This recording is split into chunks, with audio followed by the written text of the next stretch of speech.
सड़ू संजय के नखरे। अगर संजय को पहले पता होता कि अर्पिता उस पर इस तरह गिरेगी, तो वो उसे आसानी से गिरने देता और उसे उसका सबक दिलाता।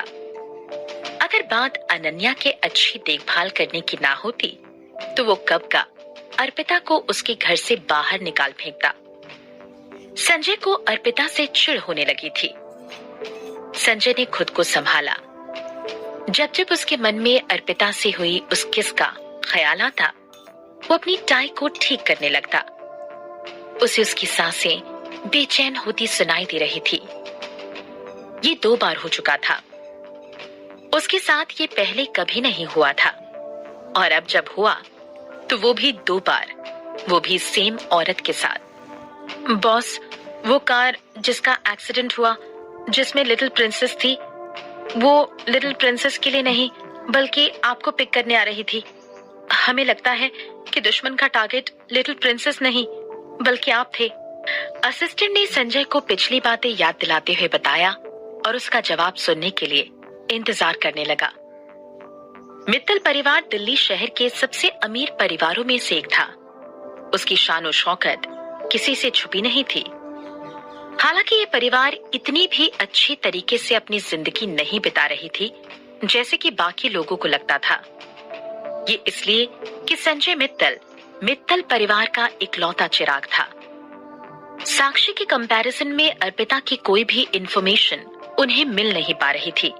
ना ही अर्पिता की फैमिली का कुछ पता लग पा रहा था, ना ही वो कहां से आई है ये पता चल पा रहा था। अर्पिता उन्हें अब काफी सीक्रेटिव और डेंजरस लगने लगी। तुम क्या कहने की कोशिश कर रहे हो? संजय ने अपने असिस्टेंट को सवाल भरी नजरों से पूछा।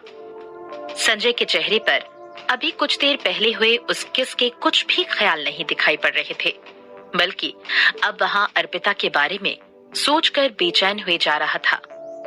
उसकी नजरें ऊपर उठकर असिस्टेंट को देखने लगी। अचानक उसका ध्यान घर के दरवाजे की ओर गया। उस दरवाजे से सूरज की किरणें हॉल में आ रही थी।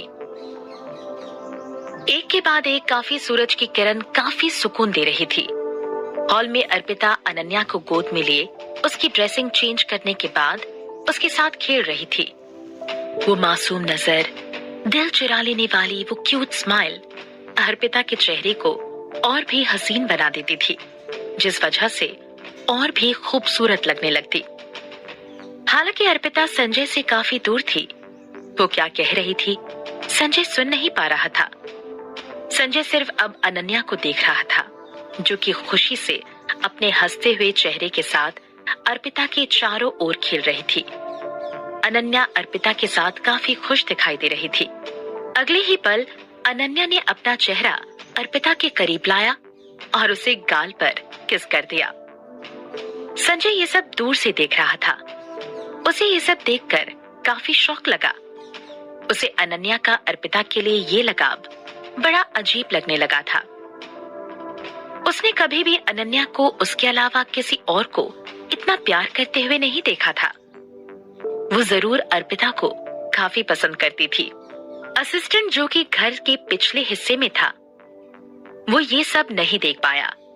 अपने बॉस की कंफ्यूजन को समझते हुए असिस्टेंट ने कहा, बॉस, हम आपकी और लिटिल प्रिंसेस की सेफ्टी को ध्यान में रखते हुए अर्पिता को यहाँ मित्तल हाउस में नहीं रहने दे सकते। बॉस, मैंने डॉक्टर से लिटिल प्रिंसेस के चोट के बारे में बात की। एक नर्स उनके लिए काफी होगी।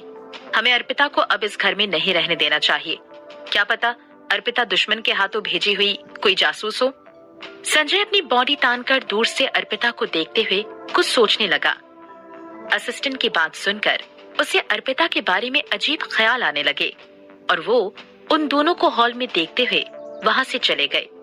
लिविंग रूम में, अर्पिता, अब तुम ब्रेक ले सकती हो। आज रात साक्षी लिटिल प्रिंसेस का ध्यान रखेगी। नौकर ने साक्षी को याद दिलाते हुए कहा। साक्षी, जो कि पूरे दिन से गायब थी, उसके बगल से आने लगी। इस समय तक साक्षी का ध्यान उस बच्ची पर बिल्कुल भी नहीं था। उसने पूरा घर छान लिया था, पर उसे संजय कहीं नजर नहीं आ रहा था। जब उसने वापस देखा, अर्पिता की ओर गुस्से में देखने लगी। अगर अर्पिता ने अनन्या का ध्यान रखने का चांस उससे छीनना ना होता, तो आज वो पूरा दिन संजय मित्तल के साथ बिताती। उसे शायद जल्दी आना चाहिए था। मिस्टर संजय शायद जा चुके थे।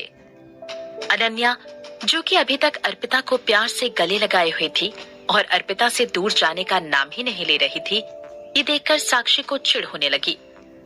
नहीं, वो मित्तल हाउस में इतनी मुश्किलों से पहुंची है, वो अर्पिता को उससे ये मौका छीनने नहीं दे सकती।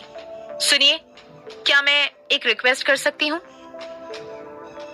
जैसे ही साक्षी ने अपनी बात खत्म की, अर्पिता और अनन्या ने भी उसकी ओर देखा। क्या ये लड़की फिर से कोई मुसीबत खड़ी करना चाहती है? साक्षी ने हंसते हुए नौकर की तरफ देखा। जैसे कि अलग अलग लोग अलग अलग तरीकों से देखभाल करते हैं, मैं चाहती हूँ कि अर्पिता का ध्यान रखने का तरीका जान लूं, ताकि मैं भी लिटिल प्रिंसेस का अच्छे से ख्याल रख पाऊं।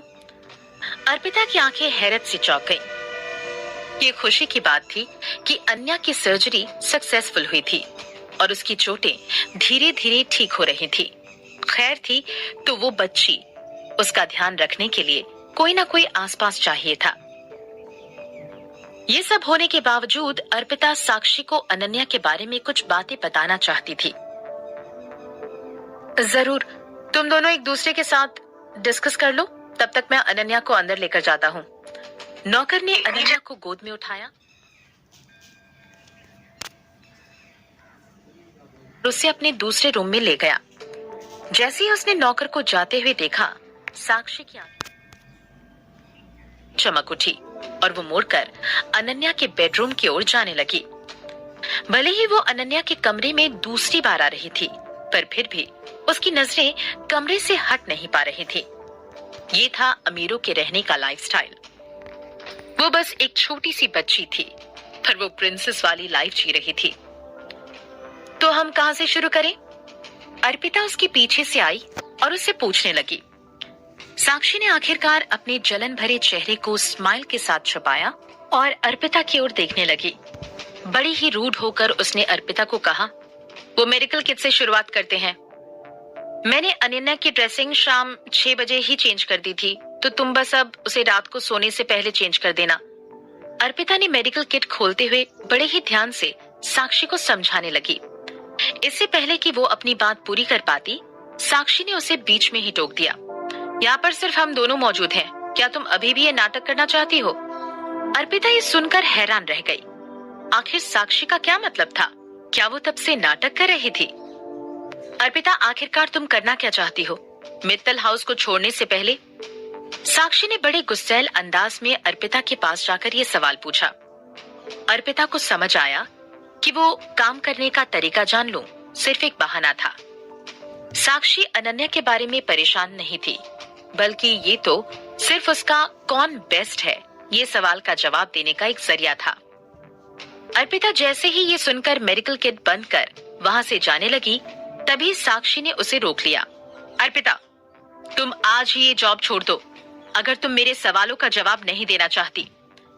जैसे ही साक्षी ने अपनी बात खत्म की, उसने टेबल पर रखे पानी के ग्लास को उठाया और मेडिकल किट के ऊपर डाल दिया। तुम यहाँ क्या कर रही हो? हैरान होकर अर्पिता ने साक्षी के हाथ को पकड़कर उसे पीछे खींचा। अर्पिता मेडिकल किट को ध्यान से खोलकर उसमें रखी सारी चीजें देखी। अनन्या को रात में इसकी जरूरत है। इससे पहले कि अर्पिता मेडिकल किट में से वो दवाई निकाल पाती, साक्षी ने अपना हाथ अर्पिता के हाथों से छुड़ाते हुए वो ग्लास को वापस उसकी जगह पर रखा और दरवाजे के पास जाकर चिल्लाने लगी। अर्पिता, ये तुमने क्या किया? अनन्या की दवाई के डिब्बे में पानी डाल दिया। तुम उसका ख्याल कैसे रखोगी? साक्षी की आवाज पूरे हॉल में गूंजने लगी। इससे पहले कि अर्पिता कुछ कर पाती, नौकर उस रूम में आ चुका था। गीली मेडिसिन को देखते हुए जो कि अर्पिता के हाथों में थी, नौकर का दिमाग सुन्न हो गया। ये मैंने नहीं किया है। अर्पिता, अच्छा होगा कि तुम मुझे इस बारे में कोई ठोस वजह दो, नौकर ने अर्पिता से गुस्सा होते हुए कहा। लिविंग रूम में नौकर लिविंग रूम में सामने खड़ा हुआ था। गुस्से में देखते हुए वो बार बार अर्पिता के ऊपर चिल्ला रहा था। तुम बताओ, तुमने ऐसा क्यों किया? ये बताने की क्या जरूरत है? आपने देखा ना, सारी मेडिसिन गीली हो चुकी हैं। अगर मैंने अर्पिता से उसका काम करने के तरीके को जानने की रिक्वेस्ट ना की होती, तो ये सारा इल्जाम मुझ पर आ जाता। साक्षी ने तिरछी नजरों से अर्पिता की ओर देखते हुए कहा। इससे पहले कि साक्षी कुछ और कह पाती, दरवाजे के बाहर से कुछ आवाजें आने लगी। बॉस,